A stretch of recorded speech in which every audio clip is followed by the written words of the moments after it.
वंदे मातरम। नमस्कार, जय श्री राम। मैंने कल आपसे वीडियो में बोला था कि मैं चूँकि खरगोन ज़िले का हूँ और खरगोन से महेश्वर लगभग 60 किलोमीटर दूर हम लगभग है और वहाँ से सारी जानकारियाँ छन छन के हमारे पास में आती भी है और हम स्वयं भी वहाँ जाकर के भी जानकारी लेते रहते। मोनालिसा चूँकि नर्मदा मैया के किनारे से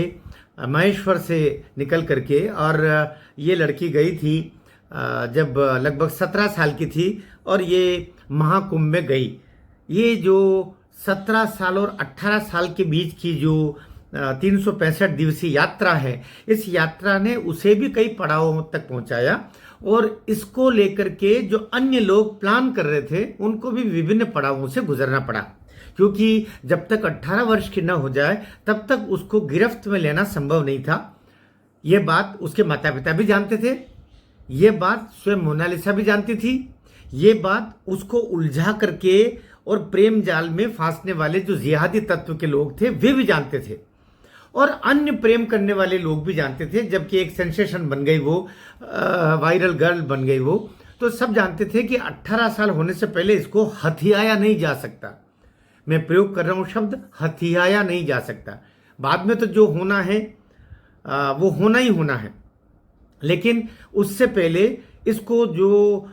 जीवन की नौका को टर्न देना है वो संभव नहीं था। हम बात कर रहे हैं अभी कल और 11 तारीख अर्थात परसों उसने केरल में तिरुवनंतपुरम के पास में एक छोटी सी जगह वहाँ पर मंदिर में जाके, नैनार देव मंदिर में,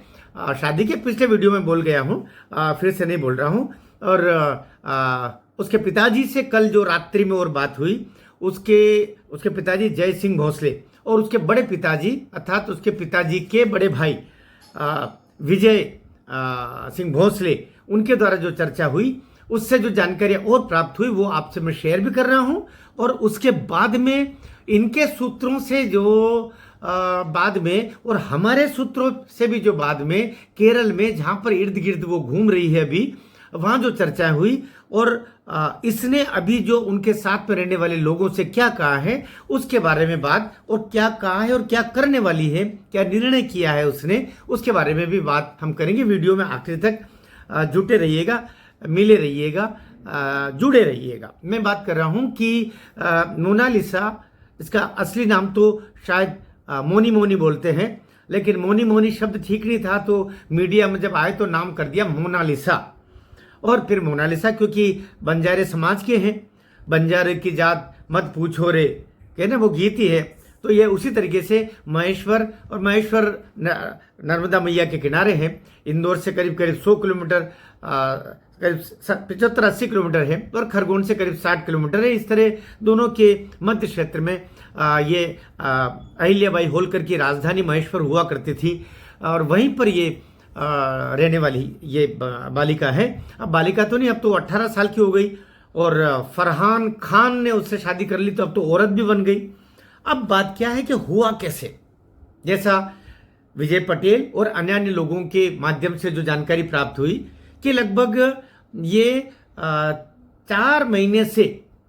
लगभग 4-4.5 महीने से परिवार के लोगों को भी कम जानकारी देना, और जो मिस्टर मिश्रा है, जो सनोज मिश्रा जो फिल्म बना रहे थे द डायरी ऑफ मणिपुर, और जिसके लिए 10 करोड़ रुपए उन्होंने कर्जा लिया था, वो फिल्म भी बता रहे हैं कि अभी आधी अधूरी है, क्योंकि एक बहुत कठिन चुनौतीपूर्ण विषय पर वो फिल्म बना रहे थे, तो वो भी फिल्म अभी अधूरी है। और ये सनोज मिश्रा कह रहे कि मैंने एक तोतले शिक्षक को रख लिया था, जो उनके हिसाब से जो जानकारी मुझे भी प्राप्त हुई कि वो अभी मुस्लिम ही था, तो अच्छी भाषा और अच्छा साथ सिखाने के लिए, इस लड़की को ट्रेंड करने के लिए उन्होंने उसको रखा। और वो ही धीरे धीरे करके और दक्षिण भारत के कुछ डायरेक्टर इनसे जुड़ करके, और ये मुझसे अलग कर दिया था, सनोज मिश्रा से अलग कर दिया, और उस लड़की को तैयार कर लिया मोनालिसा को कि कोई भी पूछे तो ये बोलना कि मुझे तो गंगा मैया ने ही यहाँ तक पहुँचाया है। मेरे साथ में न कोई सनोज मिश्रा न किसी अन्य का कोई रोल नहीं है, मेरे परिवार का भी रोल नहीं है, मेरे परिवार ने मुझे छोड़ दिया। अब परिवार के बारे में भी कहा जा रहा है कि वो उसकी सेकंड मदर थी, सेकंड मदर का रोल, ये दुनिया भर की बातें भी, अब जितनी वो उतनी बातें, लेकिन ये तय बात कि उसकी जो एक माँ जो पहले रही है, ये अपनी उस माँ के बाद में दूसरी माँ इसको पाल पोस के बड़ी कर रही थी, और ये कह रही है कि मेरी शादी किसी मेरे बुआ के लड़के से कर रहे थे, जबकि ऐसी बात नहीं। उसके बड़े पिताजी विजय से बात हुई और आज उनका इंटरव्यू भी आया है कि मेरी इस तरीके से हम बिल्कुल प्रयास नहीं कर रहे थे, लेकिन हमें इसके चाल चलन से समझ में आ रहा था कि ये कुछ करने वाली है। और एक लड़का अभी उज्जैन में पहली बार ये मिला था, और ये कैमरा, ये जो फरहान खान के बारे में उसके पिताजी और दादा वगैरह सब बता रहे हैं, उसके बड़े पापा, कि ये कैमरा और मीडिया मैन बन के आया था। इसके हाथ में उस समय फरहान खान के वो जो रहते हैं कलेवा हाथ में बंधा था और तिलक लगाया था। इसने अपने आप को ऐसा प्रदर्शित किया कि वो हिंदू है, और फिर मीडिया मैन बनकर के धीरे धीरे इसने पहुंच पैदा की मोनालिसा के पास में, मोनालिसा भोसले के पास में इसने जाना आना शुरू किया। और इसको फिर सब गिरोह आपस में मिल गया, वो जो तोतला शिक्षक था वो, ये सब मिलके ऐसा हो गया कि इन्होंने सनोज मिश्रा से तो उसको कर दिया अलग, और परिवार के साथ सीधे जुड़ करके, और पहले परिवार के साथ जोड़ा, फिर इस मोनालिसा को परिवार से भी अलग करके और ये केरल ले गए। अब देखो आप, ये जो फरहान खान है उत्तर प्रदेश का रहने वाला है, उत्तर प्रदेश से सीधा केरल गया, और ये खुद कल इंटरव्यू में बोल रहा था फरहान खान कि मैं 5-6 साल से केरल आता जाता रहता हूँ। अब केरल में क्या है, FPI है, PFI है ना,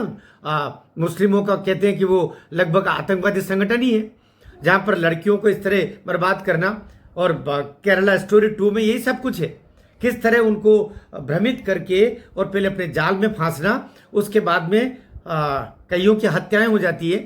कई लड़की हिंदू लड़कियों को मार करके उनके जो अच्छे अंग होते हैं, ताज़े अंग, वो विदेशों में भेज दिए जाते हैं, बाकी अंग या तो उनके फेंक दिए जाते हैं, या फिर वापस जैसे सूटकेसों में कई भरे हुए मिलते हैं, और कुछ को विदेशों में पूरी की पूरी भी भेज दिया जाता है, और उससे पहले कुछ को आत्मघाती दस्ते में शामिल कर लिया जाता है, क्योंकि मरेंगे तो भी यही मरेंगे। ये केरला स्टोरी 1 में भी देखा था, केरला स्टोरी 2 में भी ये 3 परिवारों के बारे में, 3 बच्चियों के बारे में, हिंदू बच्चियों के बारे में आया, जो सत्य कथाओं पर है।